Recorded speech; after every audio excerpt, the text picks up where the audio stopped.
السلام عليكم ورحمة الله وبركاته. وعليكم السلام ورحمة الله وبركاته. أعوذ بالله من الشيطان الرجيم. بسم الله الرحمن الرحيم. ثم أتبع سببا.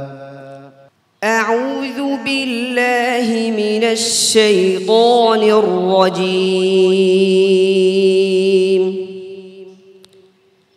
بسم الله الرحمن الرحيم.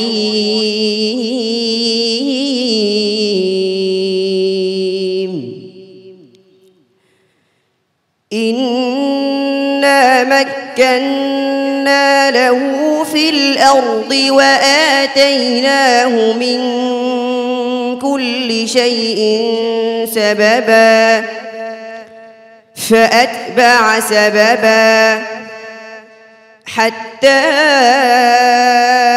إذا بلغ مغرب الشمس وجدها تغرب في عين حمئة ووجد عندها قوما قلنا يا ذا القرنين إما أن تعذب وإما أن تتخذ فيهم حسنا قال أما من ظلم فسوف نعذبه ثم يرد إلى ربه فيعذبه عذابا نكرا وأما من آمن وعمل صالحا فله جزاء الحسنى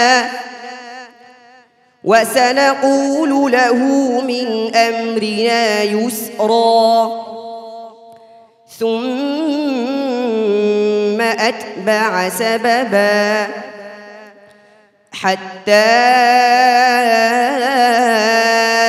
إذا بلغ مطلع الشمس وجدها تطلع على قوم لم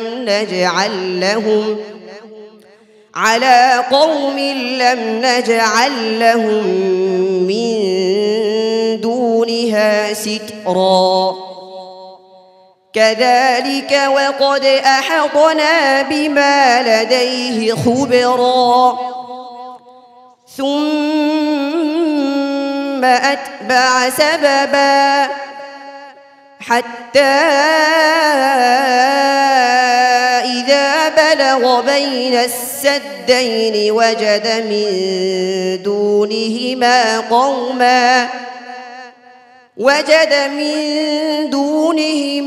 قوما لا يكادون يفقهون قولا حسبك صدق الله العظيم. বসন্তে কৃষ্ণচূড়ার লাল আগুন যেভাবে আমাদের চোখকে প্রশান্ত করে, ঠিক তেমনি তার তিলাওয়াত আমার হৃদয়কে প্রশান্ত করছিল। সম্মানিত বিচারক হাফেজ মাওলানা আবু ইউসুফ, ওবায়দুল্লাহর পারফরমেন্স কেমন ছিল?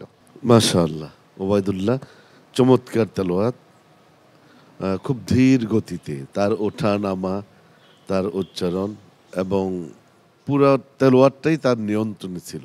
এগিয়ে যাও ওবায়দুল্লাহ, অনেক অনেক শুভকামনা। কারি জহিরুল ইসলাম, যতই তার পর্ব অতিক্রম করছে ততই তার তেলাওয়াতের নূর বাড়ছে। আলহামদুলিল্লাহ, অনেক সুন্দর তেলাওয়াত হয়েছে।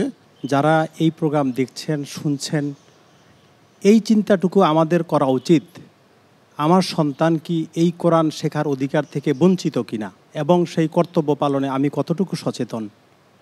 তারা জ্ঞান বিজ্ঞানে যতটাই শিখবে কোনোই বাধা নাই, কিন্তু সেটা যেন কোরআনবিহীন না হয়। চমৎকার বলেছেন সম্মানিত অতিথি। একজন মুসলিম সন্তানের সর্বপ্রথম মৌলিক অধিকারগুলির মধ্যে একটি হচ্ছে তার কোরআন শেখার অধিকার। এটার দায়িত্ব হচ্ছে বাবা মায়ের, শিক্ষকদের। আশা করি আমরা এই বিষয়টি গভীরভাবে ভাবব। ওবায়দুল্লাহ, তোমার জন্য অনেক অনেক ভালোবাসা, অনেক দোয়া তোমার জন্য রইল। السلام عليكم ورحمة الله وبركاته. PHP কোরআনের আলো।